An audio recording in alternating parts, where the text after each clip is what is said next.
बिस्मिल्लाहिर्रहमानिर्रहीम अस्सलाम वालेकुम। आज फूड किचन में बनने जा रही है खुबानी की खट्टी मीठी चटनी। इस खट्टी मीठी चटनी को बनाने के लिए हमने खुबानी ले लिया 1 कप। उसको हमने अच्छी तरीके से वॉश कर लिया था सारा इसका, और इसको मैंने नीम गर्म पानी के अंदर भिगो दिया था। क्योंकि सर्दी का मौसम है इसको, इसलिए हम नीम गर्म पानी में भिगोएंगे। अगर गर्मी हो तो इसको हम ऐसे भी भिगो सकते हैं सादे पानी के अंदर। कम से कम आधा घंटा से ज़्यादा इसको भिगोया जाएगा। घंटा 1.5 घंटा ये भीगेगी। इसके बाद ये सॉफ्ट सी हो जाएगी। इसके अंदर हम डालेंगे चंद पत्ते पुदीने के। बहुत अच्छी और ज़बरदस्त खुशबू लेके आएंगे और इसको हाजमेदार बनाएंगे। बहुत ही अच्छी सी खुशबूदार ये खुबानी की चटनी तैयार होती है। इसको ज़रूर एक दफ़ा बनाइएगा। बहुत ही ईजी वे में बन जाती है। सिर्फ 2 मिनट का काम है और खुबानी की चटनी तैयार हो जाती है। यहाँ पे हम इसको ना पकाएंगे ना उबालेंगे, कुछ भी नहीं करेंगे। बिल्कुल सिंपल वे में इसको हम तैयार करेंगे।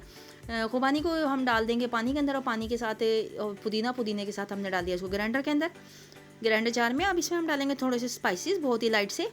यहाँ पे मैं यूज़ करूँगी, इसमें खट्टी मीठी चटनी है इसलिए मैं यहाँ पे शक्कर ऐड कर रही हूँ, ब्राउन शुगर। आप चाहें तो अगर ब्राउन शुगर ना हो तो वाइट शुगर भी यूज़ कर सकते हैं, जो रेगुलर चीनी होती है ना हमारे पास, वो।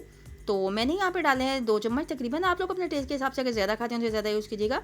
चाट मसाला जाएगा यहाँ पे भर के 1 चम्मच।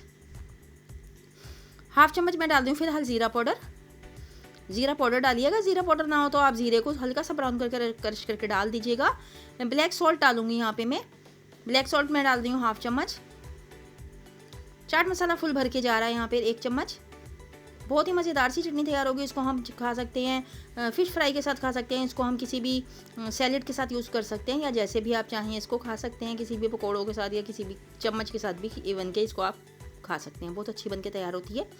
इसको मैंने अच्छे तरीके से ग्राइंड कर लिया। देखिए जिस तरह पेस्ट बनाया मैंने, इसी तरीके से पेस्ट बनाएगा। इसके अंदर थोड़ा सा चिली फ्लेक्स ऊपर से डाल लेंगे गुड लुकिंग के लिए। बहुत ही ज़बरदस्ती हमारी ये चटनी तैयार हो गई है।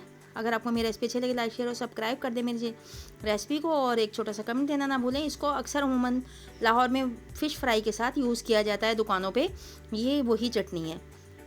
तो मैंने आपसे कहा था कि मैं इसकी चटनी आपके साथ शेयर करूँगी, तो आज मैंने इसको आपके साथ शेयर कर दिया। रेसिपी अच्छी लगे तो लाइक कर दिया करें, शेयर कर दिया करें, सब्सक्राइब कर दिया करें मेरे चैनल को, और एक छोटा सा कमेंट देना ना भूला करें। सुभान अल्लाह सुभान अल्लाह अज़ीम रब्बिल आलमीन के नाम की तस्बीह ज़रूर करते रहा करें।